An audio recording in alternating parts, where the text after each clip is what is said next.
دوستان عزیز، همیهنان گرامی، سلام بر شما. امروز ششمین و آخرین برنامه از مجموعه برنامه پیک بهاری رو که ویژه نوروز پیروز 1392 تهیه شده بود خدمتتون ارائه می‌کنیم.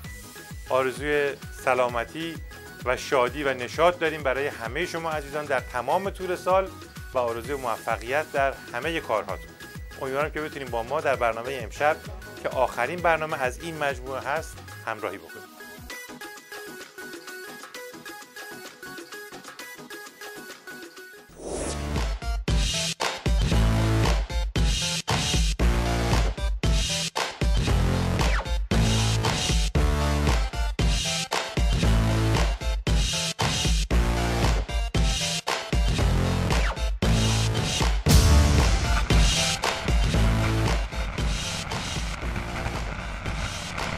سال 91 خبرهای پیشرفتی ارتش آزادی در سوریه رو اعصاب خامنه‌ای راه میرفت و تعادل روانی عظما رو به هم زده بود. به خاطر همین تیمیریش رو مأمور کرده بود تا با تمام استراتژیست‌های نم کشیده‌شون ثابت کنن که بحران سوریه داره تموم میشه. اما همین که دوربینشون تو دمشق روشن میشد، واقعیت صحنه این پرده‌های خالی رو جر و واجر میکرد. نیروهای ارتش در مناطق هرستا، زنمکا و داریا خسارات سنگینی را به گروه‌های مسلح وارد کردند. 500 منوال نیروی ارتش فاصله دارن. اطمینان بدم به اون کسانی که خیال میکنن پایان سوریه با نابودی آقای بشار و حکومت سوریه خیلی دوره. همچنان ادامه دارد. تروریست‌ها در واقع تو خونه‌های مردم رفتن، مردم رو بیرون کردن و از اونجا تیراندازی میکنن. البته برای پی بردن به واقعیت قیام سوریه کسی سراغ تیمیریش نظام نمیره، چون مردم سوریه تصاویر خودشون رو از 1001 طریق دیگه به دنیا میرسونن. حتی این کوچولوی سوریه هم صداش رو همه‌گیر کرده. یا حماس انا معك حتى الموت، یا حماس انا معك حتى الموت، یا حماس انا معك حتى الموت. بیماری بزبیاری دیکتاتورها تو سال 91 به اون یکی نوچه عظما تو عراق هم سرایت کرد. مالکی که اول سال تب و لرز استیضاح گرفته بود، بدورو رفت پیش اربابش تا یه سرم تقویتی بگیره. نتیجه درمان این شد که آخر سال تو همه شهرهای عراق پرچم خرچنگ نشان ولایت تو آتیش خاکستر میشد. این طور بود که نه تنها دردی از پسرخونده عظما دوا نشد، بلکه عصای زیر بغل خامنه تو عراق هم رفت رو می. با سرعت هرچی تمام‌تر وارد زمین بازی میشه تا بازیکن آسیبی داره از زمین بازی خارج بکنن.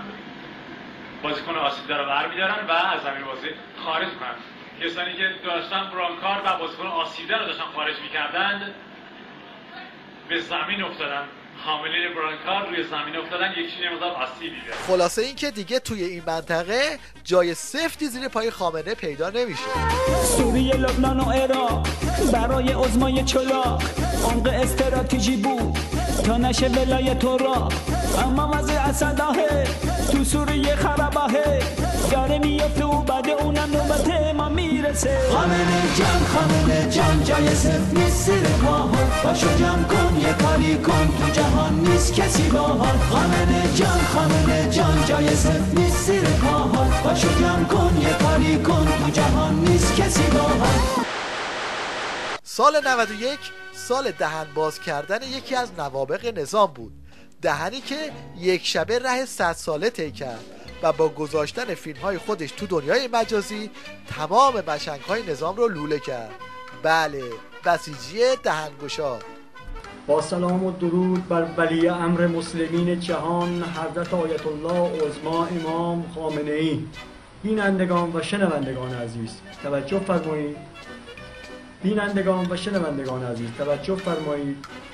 هر کس که به جمهوری اسلامی ایران ایمان بیاورد و با آغوش او برگردد، ما صمیمانه پذیرای او هستیم و امیدوارم بازیگران، کارگردانان، نویسندگان، خبرنگاران و فعالین سیاسی که ناآگاهانه از کشور خارج شده اند به جمهوری اسلامی ایران بازگردانند. با سلام و درود بر ولی امر مسلمین جهان فرمانده کل قوا حضرت آیت الله عظما امام خامنه‌ای.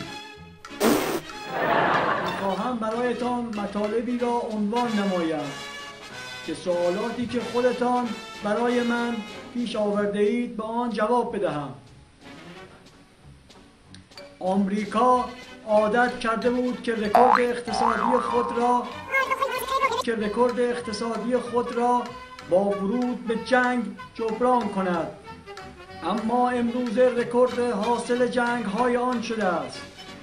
حمیدرضا احمدآبادی، فعال دانشجویی و فعال سیاسی از ایران.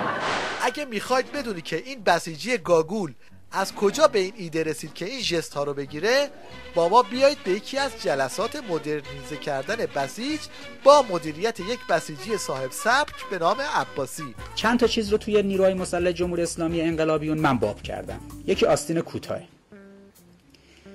تو میخوای بگی این یه اباحت داشته باشه، بعد آستینشو بزنی بالا. شما هر چی عکسای اون موقع منو ببینید، من همه آستینم بالاست. من همیشه آستینم بالا بود. پیرناشون همیشه روی شلوارشون بود. شما از همون اوایلی که من تو جبهه بودم می‌بینیدم پیرنم زیر شلوارمه. 62 63 من عینک ریبن می‌زدم، عینک امریکن اپتیک می‌زدم. 120,000 تومان. اون موقع که حقوق ما 10,000 تومان بود، من عینک امریکن اپتیک خریده بودم. عینک که میزنن، طرف شیشه ماشینشو کشید پایین نگاه میکنه، چشم اینو نمیبینه دیگه. چی میبینه؟ یه جفت مثلا عینک براشون بخری. خیلی هنره که شما یه آدمی که چماق دستش میگرفته، آستین کوتاه پوشیدن، ریشا رو آنکارد کردن، عینک ریبن زدن، ادکلون استفاده کردن، من باب کردم. البته این ژست و فیگورها چیزی از آمادگی جسمانی بسیجی‌ها کم نکرده. این هم یک بسیجی ولایت مدار در حال کسب مهارت‌های ویژه رزمی.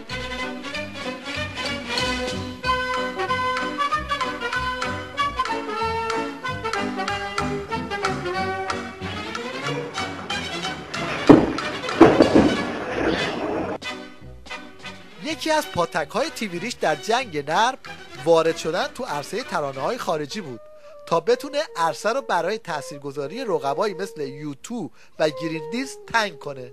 این شما و این جواد بونجوی نظام. You are not far from me, I feel you here, I release myself in your heart with no fear. You are great and kind, you are great and kind,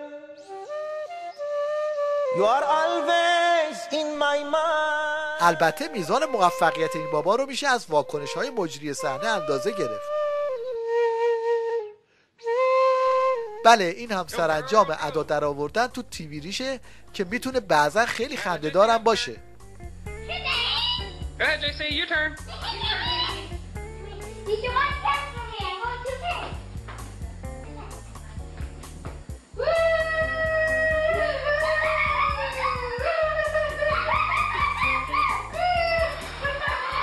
You're doing a good job, man.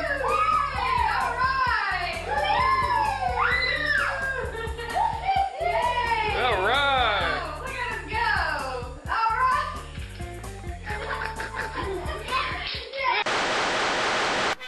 عنوان صوتی نمونه سال به این مجری برنامه زنده تیویریش تعلق میگیره که اصطلاح سنگ روی یخ شدن رو به بهترین شکل ممکن به تصویر کشیده و این اتفاق فکر میکنم برای اولین بار در جهان اسلام داره میفته که در یک نقطه رفیع و طبقه فوقانی برج میلاد جناب استاد رحیم خاکی حضور دارن، میخوان یک تلاوت به یاد ماندنی و خاطره انگیز رو انجام بدن. من به جناب استاد رحیم خاکی سلام میگم، با افتخار در خدمت شما هستیم. بنده و بینندگان محترم سراپا و گوش هستیم که تلاوت زیبای شما رو از طبقه فوقانی برج میلاد بشنویم.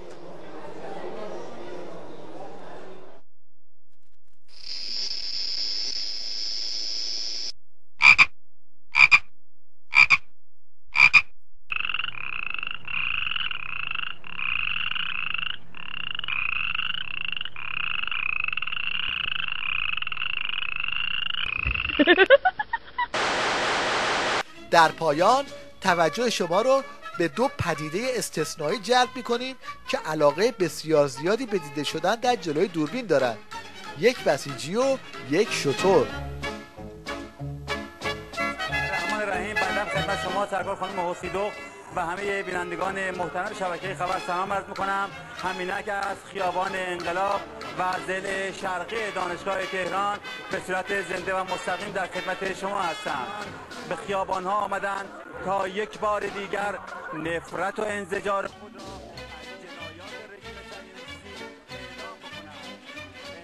اعلام همه جا که میریم تو هم هستی. جریان چی؟ علاقه دارم تصویرم بیام.